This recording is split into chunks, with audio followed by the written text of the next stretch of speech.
తాకట్లో ఉన్న మీ బంగారాన్ని విడిపించి ఆ రోజు ఆన్లైన్ రేటుకి కొంటాం. Sharma gold company. ప్రముఖ సంగీత దర్శకుడు ఏఆర్ రెహమాన్ అస్వస్థకు గురయ్యారు. ఆదివారం ఉదయం ఒక్కసారి ఛాతీలో నొప్పి రావడంతో వెంటనే చెన్నైలోని ఆసుపత్రిలో చేరారు.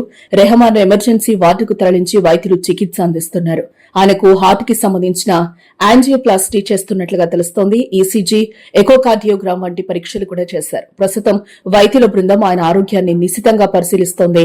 రెహమాన్ అనారోగ్యానికి గురవడంతో ఆయన కుటుంబ సభ్యులు, అభిమానులు ఆందోళనకు గురవుతున్నారు. అయితే వైద్యులు మాత్రం కంగారు పడాల్సిన అవసరం లేదని, ప్రస్తుతం రెహమాన్ ఆరోగ్యం నిలకడగా ఉన్నట్టుగా తెలిపారు.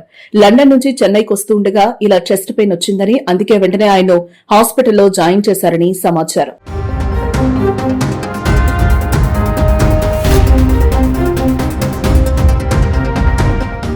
భారతదేశంలో ప్రముఖ సంగీత దర్శకుల్లో రెహమాన్ ఒకరు. నాటి నుంచి నేటి వరకు ఆయన తన సంగీతంతో కోట్లాది మంది అభిమానులను సంపాదించుకున్నారు. ప్రతి ఇంటా ఆయన పాటలకు అభిమానులున్నారు. ఆస్కార్తో సహా ఎన్నో అవార్డులు, రివార్డులను రెహమాన్ సొంతం చేసుకున్నారు.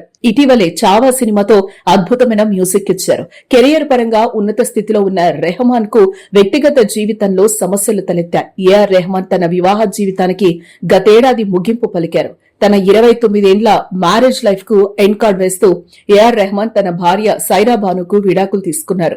రెహమాన్ దంపతుల నిర్ణయం అందరికీ ఆశ్చర్యానికి గురిచేసింది. ఎంతగానో అన్యోన్యంగా ఉన్న రెహమాన్, సైరా బాను విడాకులు తీసుకోవడంతో అంతా ఒక్కసారిగా షాక్ అయ్యారు.